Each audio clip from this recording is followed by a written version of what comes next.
grew up in Perth, and I left Perth when I was 20 because I was trying to be a playwright. So to be able to take this work back to them, it's special for me. It means my family gets to see my work, but it also reinvigorates that connection to place, which this play is very much about.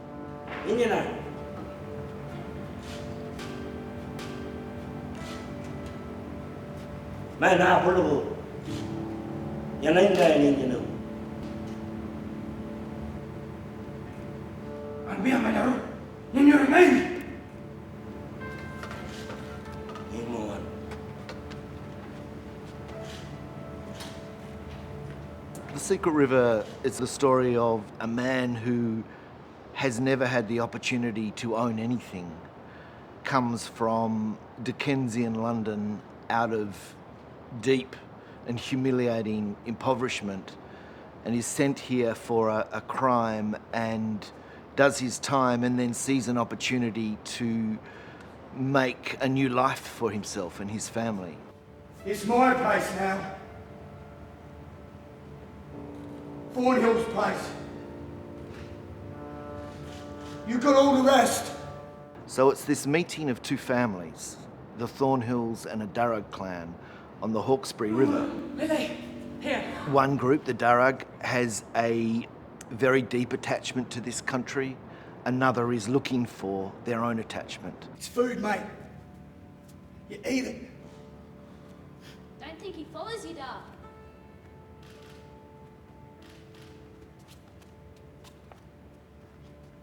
Tastes good, mate.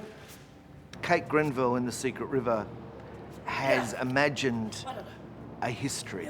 It gives us access to a part of our history that we as a community, we as a society have found difficult to talk about.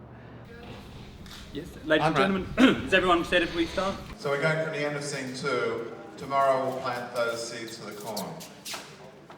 What's this? We've been here 2 days. Mars count them off. William Thornhill is the centre of the book. It is really his journey, and he remains the centre of the play. But the other thing that the adaptation has allowed us to do is to really reveal the story through the Darug point of view. So in Kate's book, the Aboriginal community is very much viewed from a distance and through European eyes. One way of nudging that story out of the consciousness of the Thornhill perspective was to have a narrator. She's a witness to the goings-on of not just Thornhill but also the Darug. Ursula's character is called Dirrambin, which in Darug means river, and specifically the Hawkesbury. It's a way of gathering the landscape and the spirit of the place into one character that kind of then shares that with the audience. As soon as she stepped out on stage, I got a lump in my throat.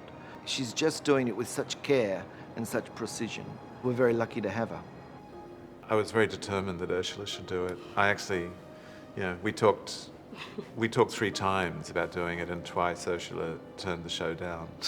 I had to really think about how I would feel, telling this kind of a story which is quite dark, and it's part of our history, and just a matter of kind of looking after myself. And so they were the reasons that I said, no, I've got to look after myself. I can just go up and ask him things now and just have a yarn, whenever I'm kind of unsure or uncertain about something. I knew I was going to be looked after. One of the great strengths of Neil Armfield as a director is his casting. He has many strengths, of course, but he's very careful and very slow to cast. You look for people who, where you sense an intersection between the energy of the character and the energy of the actor. Nathaniel Dean has been cast in the central role of William Thornhill. The man did this if he dug into a square. This ain't no square, it's just a lot of rooting around the place and that. After these taters, most like. They ain't taters. Sort of taters. Got a tater, got no tater. What are you doing? Don't you go biting things, you don't know what they are. Now both of you, look sharp. Dirt's not going to get dug with us standing around talking about taters all day.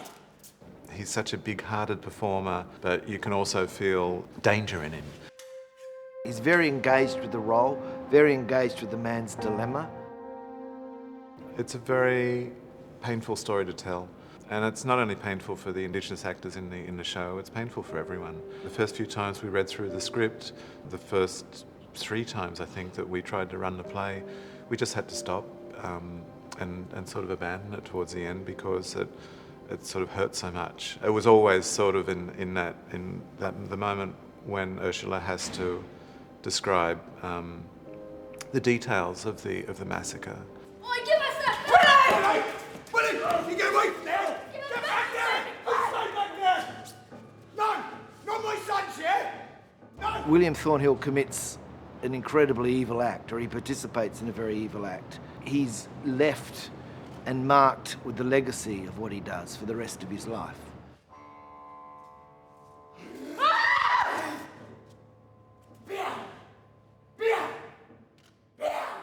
I had some friends that came in to see it, and they're not Aboriginal, but they said for them it felt like they were able to, one, take it in, accept it, digest it, and this is, you know, accepting that that's part of history and I guess being able to heal.